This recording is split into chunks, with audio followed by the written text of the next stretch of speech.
Okay, imagine this. You're in a relationship moment, maybe a disagreement, maybe just a distance, and suddenly it feels like you're not driving anymore. Yeah, like something else takes the wheel. Exactly. You're on autopilot.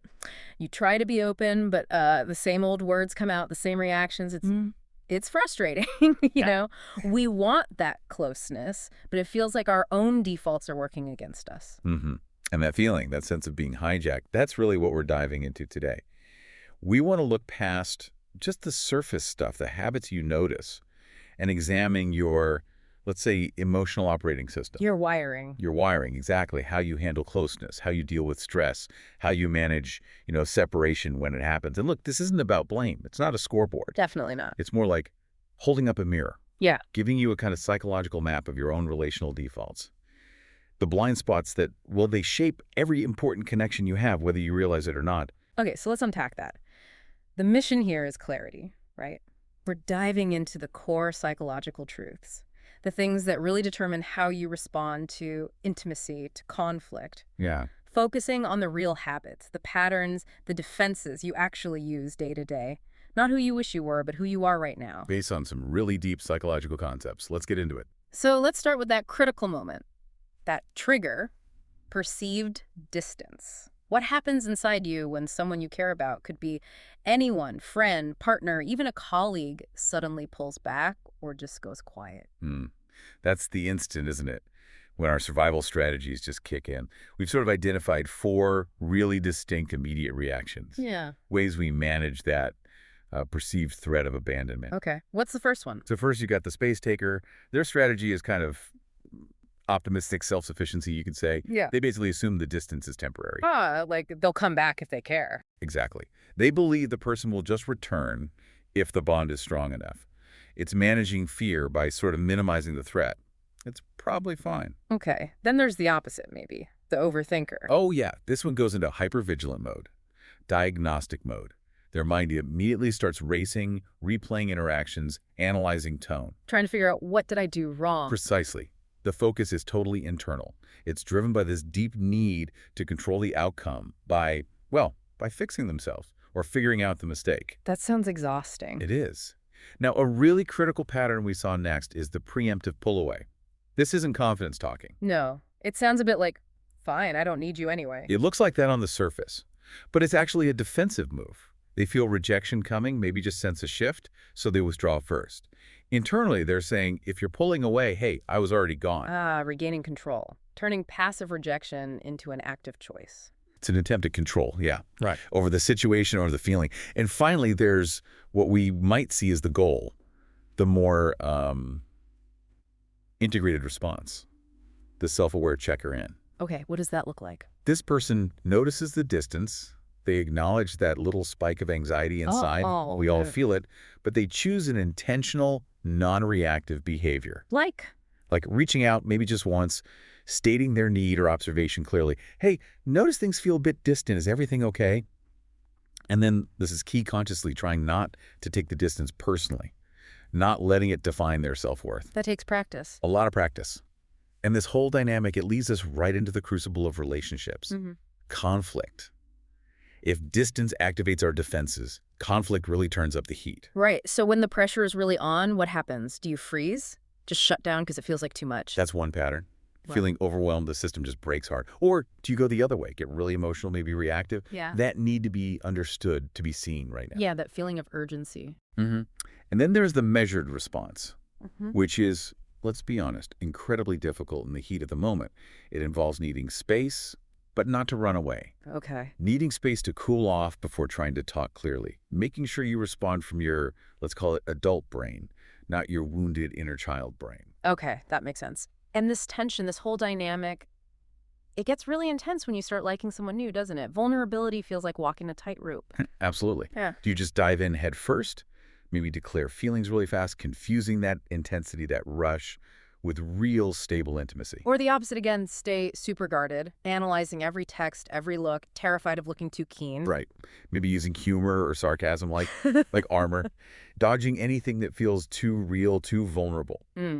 So these instincts, these reactions we've talked about, They tend to cluster. They form distinct emotional patterns. Often we can simplify them down to two main poles, two extremes of disconnection that cause the most internal friction, the most stress. And we need to look at the thinking behind them, right? The cognitive distortion. Exactly. What story is the mind telling itself? Let's start with one pole, the guarded soul. This really embodies that avoidant pattern we sometimes hear about. The person who protects their heart like a fortress. Pretty much. They carry this deep-seated belief, often unconscious, that emotional needs are inherently unsafe or maybe burdensome to others. So they build that armor. They build robust psychological armor, yeah. Yeah.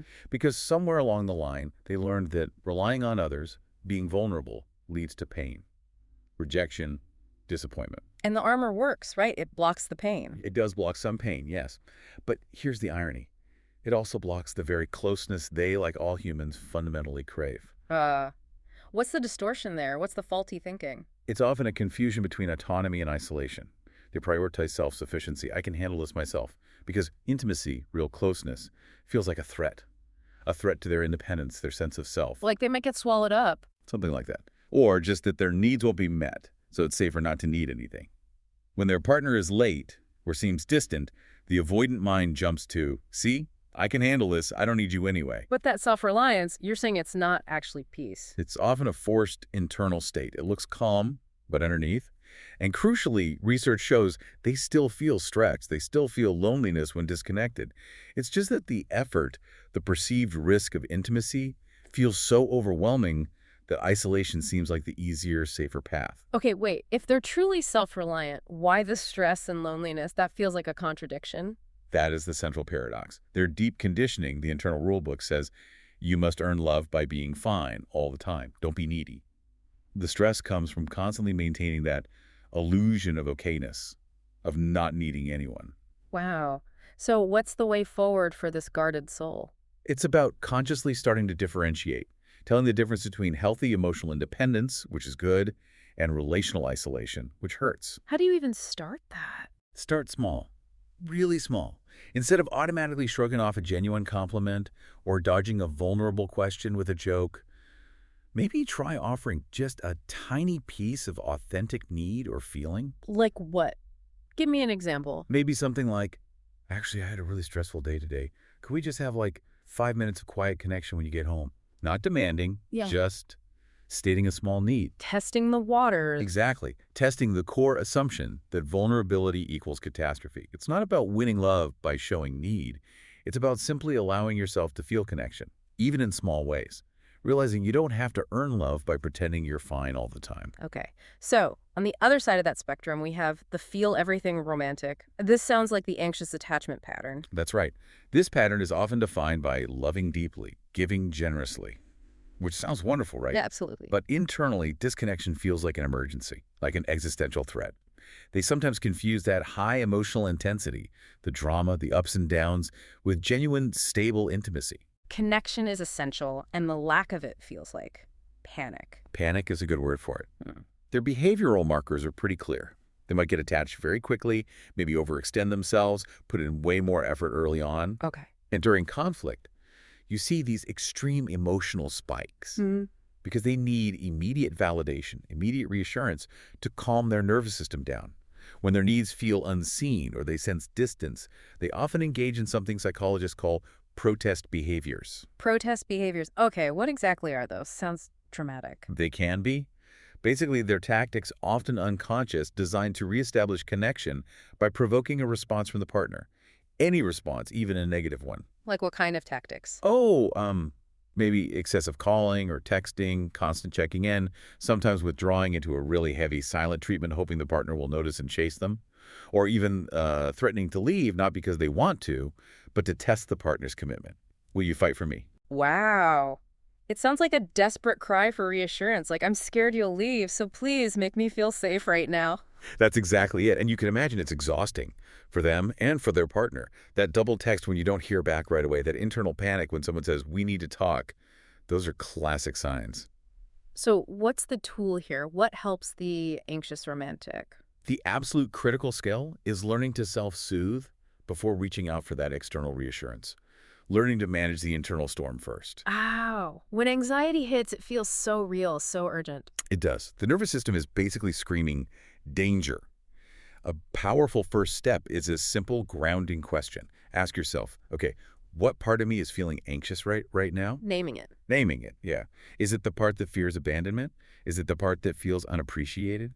Just naming the specific fear creates a tiny bit of space between you and the feeling. It allows you to respond intentionally instead of just reacting out of that panic. And then what? Then use actual techniques to calm the body. Deep breathing is huge. Just 3 slow, deep breaths can signal safety to your nervous system. Or maybe 5 minutes of just rapid journaling, getting the panicked thoughts out of your head and onto paper. The goal is to physically settle yourself, shift from crisis mode to a place of more clarity before you interact. Okay, so we've seen these two poles, the guarded soul and the feel everything romantic, moving beyond just reacting from those places. That's the path to growth, right? Towards what you call the conscious connector. Exactly. And this isn't just, feel-good self-help talk. This represents real, significant psychological progress, often hard-won progress. So what defines this person? This person is defined by awareness. They notice their patterns. They reflect on why they reacted a certain way, usually without harsh self-judgment. And crucially, they actively try to course correct after they stumble, because everyone stumbles. It's not about perfection then. Not at all. It's about intention and repair. This is really the definition of earned secure attachment. Earned secure. I like that. It implies it's built, not just given. Precisely. It acknowledges that you don't need a perfect childhood or perfect past relationships to build healthy, secure connections now. It means you've developed the internal resources, maybe through therapy, self-reflection, healing work, and found external practices and supportive relationships to build stability, even if your early wiring felt chaotic or insecure. They're choosing clarity over chaos. They're choosing clarity, yes. And often that clarity leads to a much deeper, more stable closeness than pure anxiety or avoidance ever could. So let's get specific. What are the actual practices? If we were watching a conscious connector in a real argument, what would we see? What does applying this look like? Okay, great question. You'd see high emotional fluency. You'd see research-based repair skills in action. For instance, when there's conflict, they're usually pretty good at validating their partner's feelings first. Even if they disagree. Especially if they disagree. Saying something like, okay, I hear that you felt hurt when I said X, before launching into their own defense or perspective. They understand that effective repair means taking responsibility for their part, their 50% of the dynamic. Okay. They also get really good at creating what researchers call shared meaning. Shared meaning. Yeah, it's about finding common ground on core values, creating relationship rituals, talking about future goals together. It's building a shared world. Research consistently shows this is a huge foundation for lasting, healthy love. It's like they're deliberately investing in the relationship's architecture, not just reacting to the weather. Which brings us, I guess, to the ideal, maybe, the gold standard. The person who is naturally, truly, securely attached, high emotional intelligence in action. This person feels grounded, emotionally present, genuinely open. They've mastered interdependence, that sweet spot of staying connected without losing themselves and without needing their partner to complete them. Their relationships probably feel calmer, less like a roller coaster. Generally, yes. Calmer, more consistent, built on a foundation of deep trust, not constant testing or anxiety. They don't have to overfunction or shrink themselves. And you mentioned their power is in consistency, that they don't just have good relationships, they actually improve the people around them through something called co-regulation. Yes, co-regulation. It's a really powerful concept. Explain that. How does one person's stability actually help someone else regulate? Okay, so co-regulation is basically the ability to manage your own emotional distress in such a way that it actually helps calm the nervous system of the person you're interacting with. Wow. Give me an example. Sure. Let's say an anxious partner comes to a secure person feeling really panicked about something, maybe work stress, high energy, maybe crying or talking fast. Okay. The secure person doesn't immediately jump into the panic with them. They don't get defensive, like, why are you dumping this on me? They don't dismiss it like, oh, calm down, it's not a big deal. So what do? They stay calm themselves. Steady. They might use simple grounding language. Wow, I hear how stressed you are right now. That sounds really hard. Let's just take 3 deep breaths together, okay? And then we can talk about what's going on. So their calmness is almost contagious. In a way, yes. Their grounded presence acts like an emotional anchor. It creates a feeling of safety, which helps the distressed person's nervous system settle down too. It makes space for both people to actually process the stress effectively, instead of just escalating it. That is profound, really. It suggests that consistency, self-awareness, emotional maturity, these aren't just nice-to-haves. They're possibly the most powerful gifts you can bring into any relationship. So wrapping this up, what does this whole deep dive really mean for you listening right now?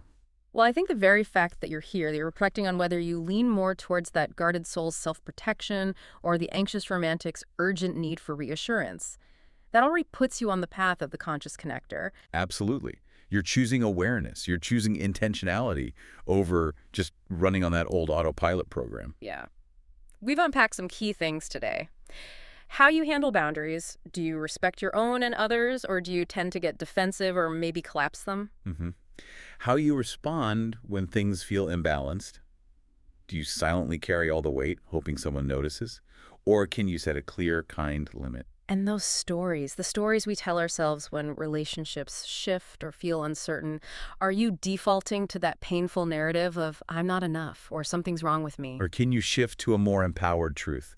Something like, okay, this hurts, and I deserve someone who stays curious about me, who respects my needs, who meets me halfway. It comes back to that idea that relationships aren't a performance, are they? Not something to be graded. They're a process.